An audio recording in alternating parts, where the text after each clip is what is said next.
Pada kesempatan yang sangat berharga, kali ini Gus Samsudin, sosok yang dikenal luas karena kebijaksanaannya dalam memberikan nasihat, menerima kunjungan dari seorang tamu yang berasal dari Pasuruan. Kunjungan tamu ini bukanlah tanpa alasan, melainkan didorong oleh suatu permasalahan yang cukup mengganggu pikirannya. Tamu tersebut datang dengan harapan untuk mendapatkan bantuan serta nasihat dari Gus Samsudin terkait dengan situasi yang tengah dihadapinya. Ia menceritakan bahwa ada seseorang yang berhutang padanya. Namun hingga saat ini, hutang tersebut belum juga dibayar.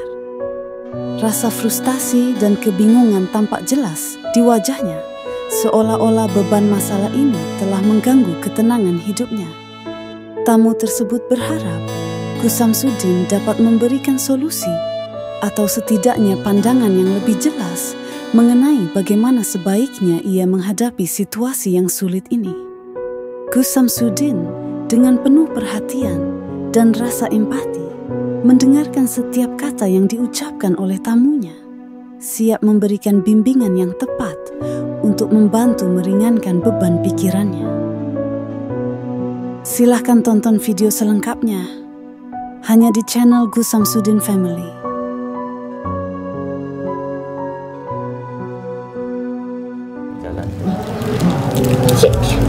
Pelan-pelan Mama.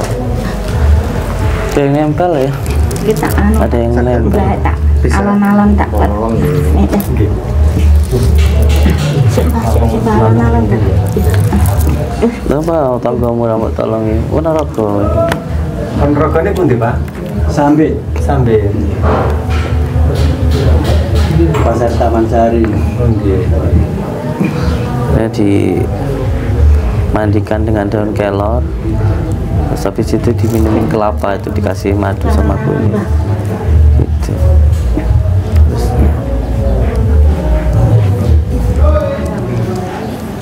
Masalahnya di rumah sih, kan di rumah.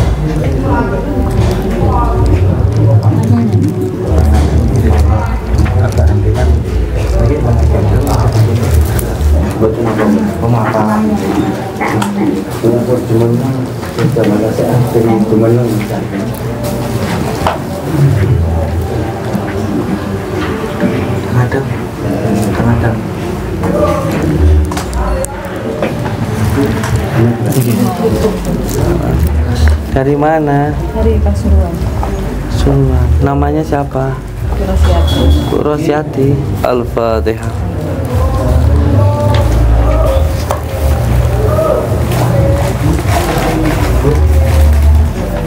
Oke, monggo.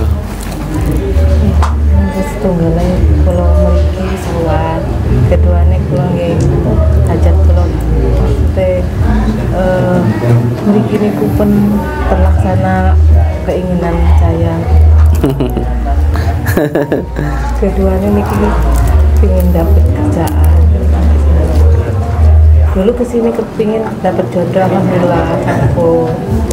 Kedua sekolah kepingin umroh, alhamdulillah. Aku mimpi sekali jenengan itu didatangi kok gunung niku rubuh.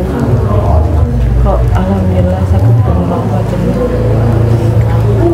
Ketiganya itu kepingin yang pinjam yang utang paling gede sakit nyaur.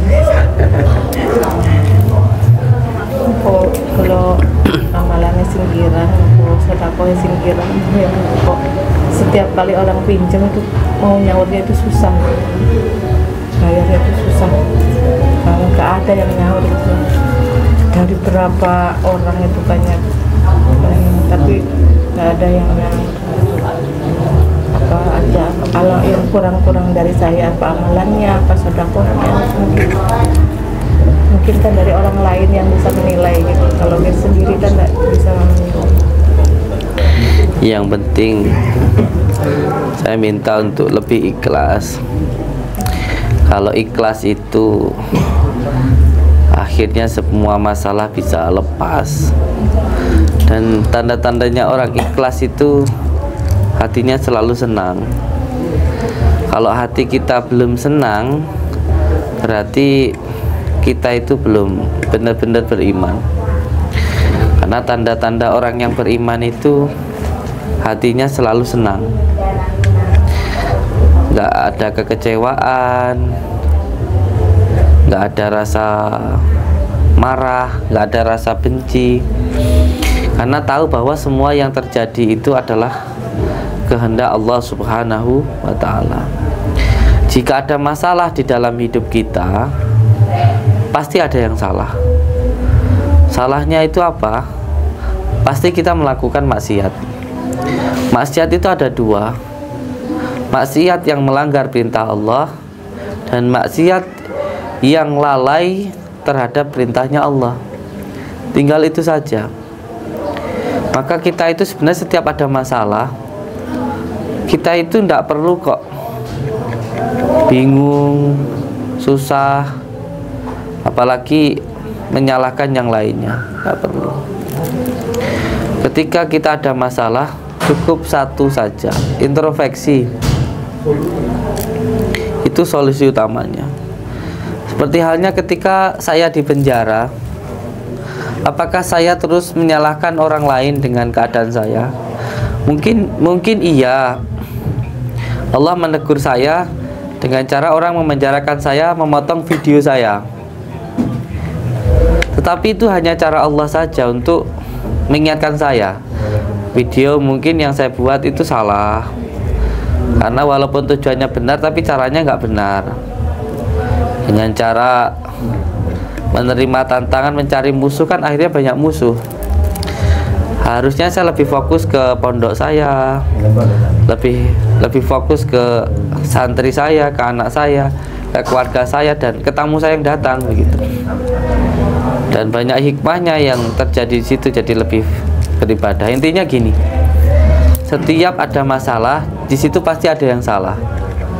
Apakah kita itu lalai, apakah kita itu maksiat? Karena Allah sendiri yang sudah menyampaikan bahwa semua yang menimpamu itu karena perbuatanmu sendiri. Kalau saya ke panjenengan sih hanya minta untuk lebih ikhlas saja, bahwa apapun yang terjadi dalam hidup panjenengan itu semuanya adalah kehendak Allah Subhanahu wa Ta'ala.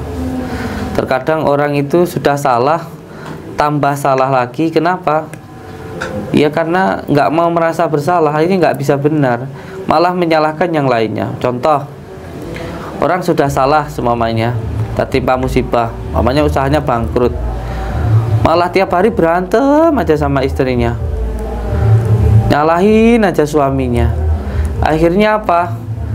Usahanya hancur, rumah tangganya juga hancur. Contohnya bapaknya sama ibu tadi ini.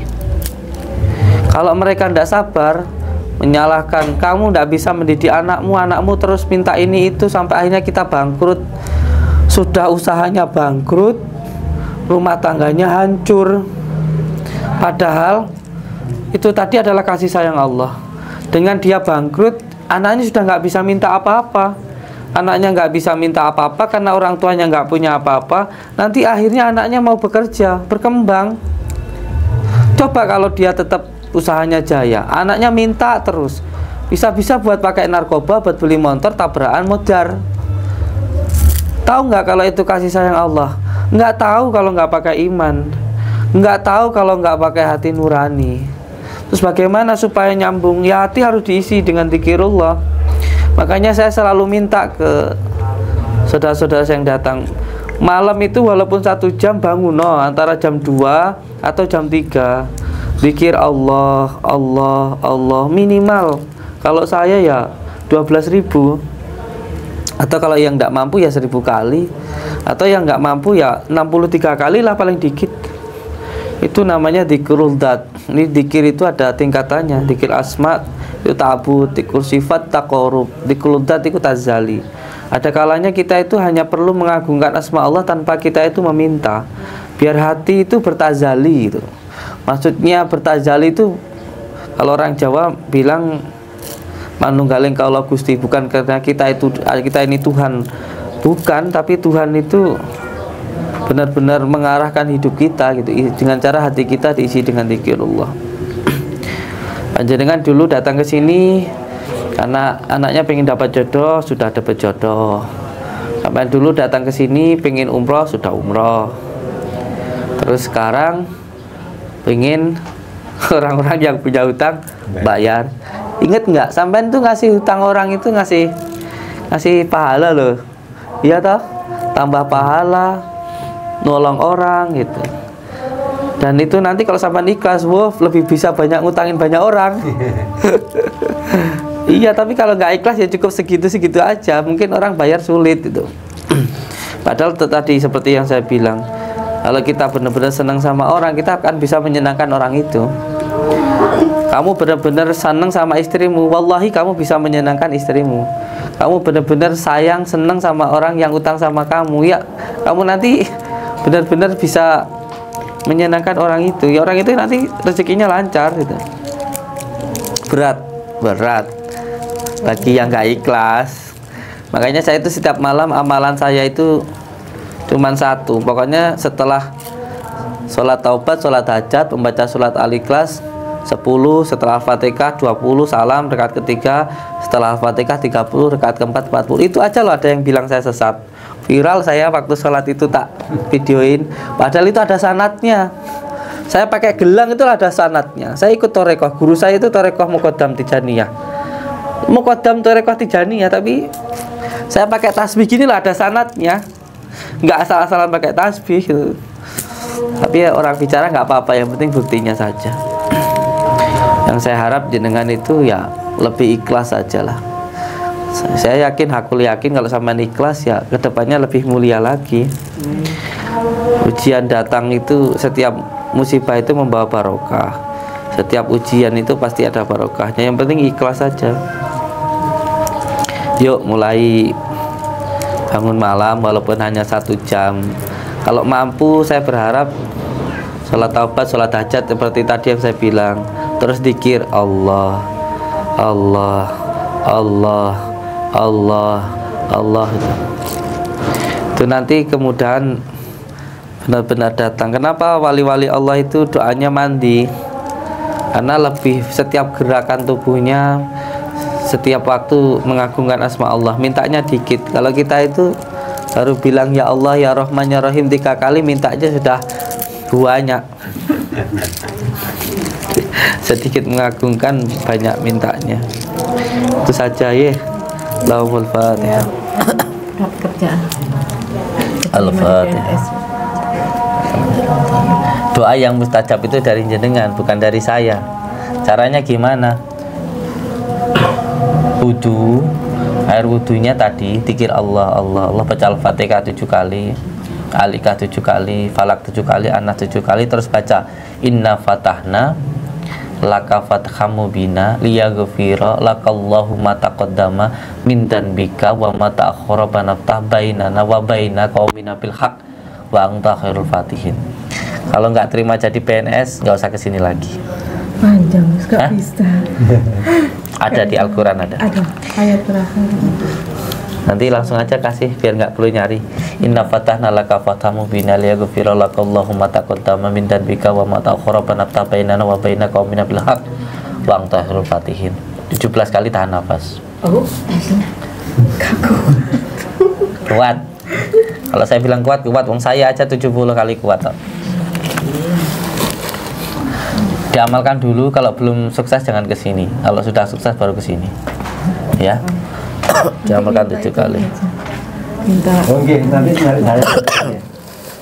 Terima kasih ya Gus. Yang lebih ikhlas nih. Salat maghrib dulu.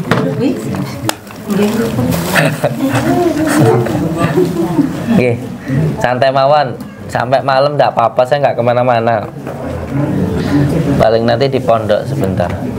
Monggo, salat maghrib dulu, enggak apa-apa. Buka dulu. Ayo buka.